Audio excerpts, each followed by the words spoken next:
Everyone, welcome to calculus with IJ. तो series of 5 में जिसमें हम हर एक वीडियो में 5 बहुत इंपॉर्टेंट क्वेश्चंस कवर करते हैं, आज हम करेंगे डिफरेंशियल इक्वेशंस के बहुत इंपॉर्टेंट 5 एमसीक्यू। तो इसी टाइप के क्वेश्चंस जो है वो बोर्ड एग्जाम में पूछे जाते हैं। तो हमारा फर्स्ट क्वेश्चन है general solution of differential equation y dx minus x dy is equal to 0 is. तो ये बहुत सिंपल क्वेश्चन है। y dx is equal to x dy कर लो, सेपरेटिंग वेरिएबल से हो जाएगा। ऐसा कर लेते हैं, y वाली टर्म इस साइड कर लेते हैं, ऐसे लिख लेते हैं। तो dy के नीचे y आ जाएगा और dx के नीचे x आ जाएगा। दोनों साइड इंटीग्रल लेंगे, log y आएगा और यहाँ पे log x आएगा। log x आएगा तो हमें जो कांस्टेंट है वो भी log की टर्म्स में ही लेना पड़ेगा, तो वो हो जाएगा log c। तो हमारे पास हो जाएगा log y is equal to log cx, क्योंकि यहाँ पे log m plus log n is log mn। दोनों साइड जब log हटाएंगे एंटी log लेके तो y की वैल्यू आएगी cx। तो y is equal to cx is the correct option. या फिर इसमें अगर हम log को इस साइड लेते हैं, y वाली साइड लेते हैं, तो ये आ जाएगा cy is equal to x। तो cy is equal to x होता, y is equal to cx की जगह, तो वो भी करेक्ट ऑप्शन होता। बट ऑब्वियसली क्योंकि ये दोनों करेक्ट ऑप्शंस हैं तो दोनों इकट्ठे चारों ऑप्शंस में नहीं गिवन होंगे, दोनों में से कोई एक ही गिवन होएगा। अब है नेक्स्ट क्वेश्चन, नंबर ऑफ, ये ना क्वेश्चन की दो वेरिएशंस है, तो मैंने दोनों क्वेश्चन सेकंड में डाल दिए हैं। ये बहुत ज्यादा इंपॉर्टेंट क्वेश्चन है। The number of arbitrary constants, arbitrary constant वो होता है जिसकी कोई भी वैल्यू हो सकती है, ऐसा कांस्टेंट जिसकी कोई भी वैल्यू हो सकती है। In the general solution of a differential equation of fourth order, differential equation of fourth order मतलब ऐसे फोर्थ ऑर्डर। तो अगर फोर्थ ऑर्डर की डिफरेंशियल इक्वेशन होती है और यहाँ पे लिखा है जनरल सोल्यूशन, जनरल सोल्यूशन का मतलब है जो c की टर्म्स में आता है प्लस c। जब हम c की वैल्यू निकाल लेते हैं, मतलब ऐसे कुछ क्वेश्चंस होते हैं जिसमें x y की वैल्यू गिवन होती है, वो पुट करके हम एंड वाला जो आंसर होता है उसमें से c की वैल्यू निकालते हैं और c की वैल्यू पुट करते हैं, उसको बोलते हैं पर्टिकुलर सोल्यूशन। बट जो आंसर हमारा प्लस c की टर्म्स में आता है उसको बोलते हैं जनरल सोल्यूशन। तो जनरल सोल्यूशन जो होता है फोर्थ ऑर्डर का, फोर्थ ऑर्डर से एक्चुअली जब हम डिफरेंशियल इक्वेशन बनाते हैं ना, तो हम फोर्थ ऑर्डर को एक बार इंटीग्रेट करेंगे थर्ड ऑर्डर आएगा, फिर दो बार इंटीग्रेट सेकेंड टाइम इंटीग्रेट करेंगे सेकेंड ऑर्डर आएगा, सेकेंड ऑर्डर से फिर फर्स्ट ऑर्डर आएगा, फिर y की टर्म्स में डिफरेंशियल इक्वेशन आएगी। तो हमने 1 2 3 4 टाइम्स इसको इंटीग्रेट करके डिफरेंशियल इक्वेशन बनाई है। तो जितना भी ऑर्डर होता है डिफरेंशियल इक्वेशन का उसमें उतने ही कांस्टेंट्स आते हैं। मतलब जब हम हर बार इंटीग्रेट करते जाएंगे तो एक कांस्टेंट आएगा, क्योंकि ये फोर्थ ऑर्डर था तो हमने 4 बार इंटीग्रेट किया तो इसमें 4 कांस्टेंट्स आएंगे। वैसे तो वो चारों कांस्टेंट्स को हम मिला के एक सिंगल कांस्टेंट बना सकते हैं, बट यहाँ पे डिफरेंशियल इक्वेशन में हमारा पर्पस ये है कि हमारा फोर्थ ऑर्डर से लेके y तक पहुंचते पहुंचते हमारे कितने कांस्टेंट्स आए। तो हमारा फोर्थ ऑर्डर की डिफरेंशियल इक्वेशन होगी तो उसमें 4 कांस्टेंट्स आएंगे, तो आंसर इज 4। इसी तरह अगर थर्ड ऑर्डर की डिफरेंशियल इक्वेशन होती तो उसके जनरल सोल्यूशन में 3 कांस्टेंट्स आते।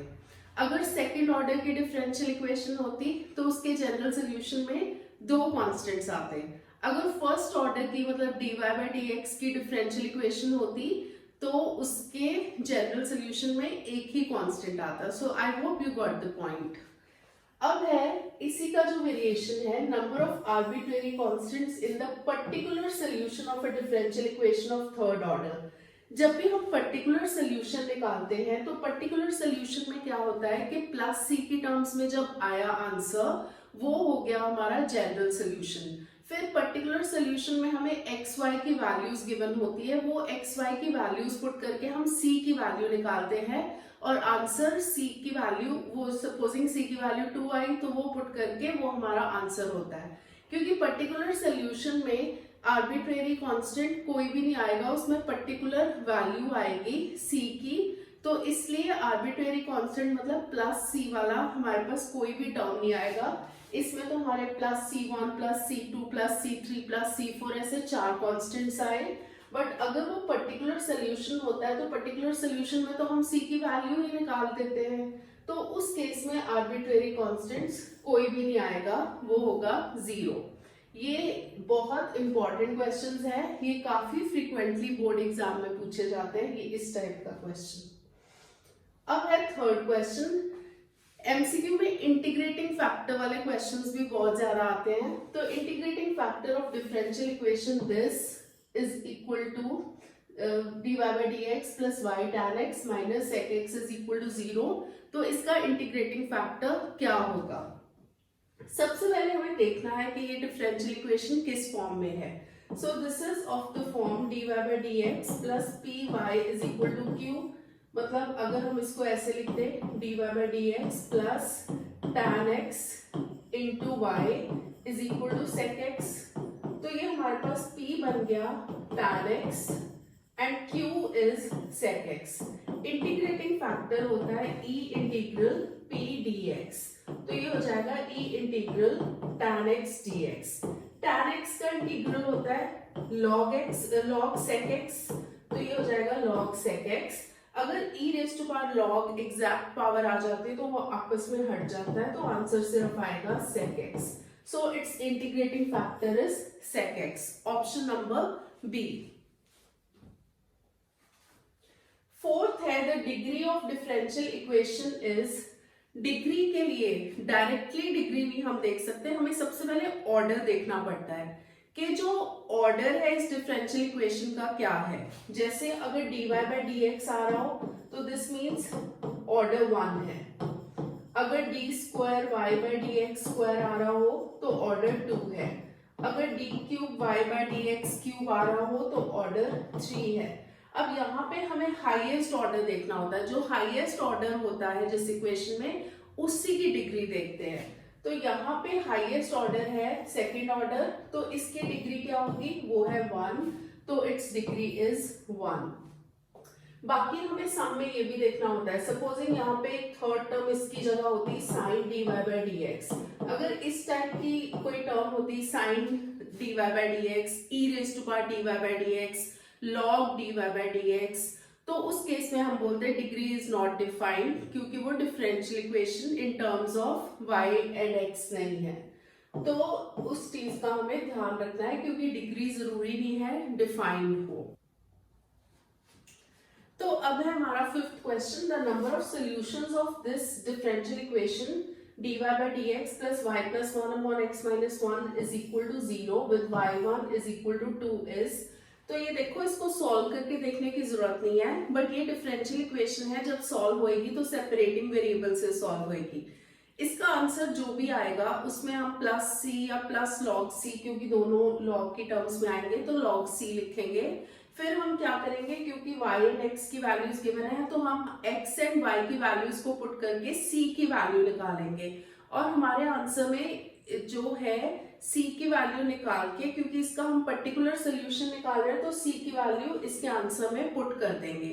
क्योंकि c की एक ही वैल्यू आ रही है तो इसका जो सोल्यूशन होएगा वो सिर्फ एक ही होएगा, 1 होगा।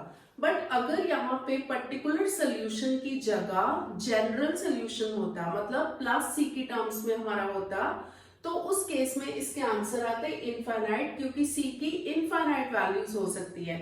इस पर्टिकुलर वैल्यू से c की एक वैल्यू आएगी, अगर मैं इसकी जगह y2 is equal to 3 लिख दूं तो उससे कुछ और वैल्यू आ जाएगी। तो इस तरह से c की इनफाइनाइट वैल्यूज आ सकती हैं। तो जनरल सोल्यूशन के केस में हम बोलते हैं कि इसके इनफाइनाइट सोल्यूशंस आ सकते हैं, because c can take any value.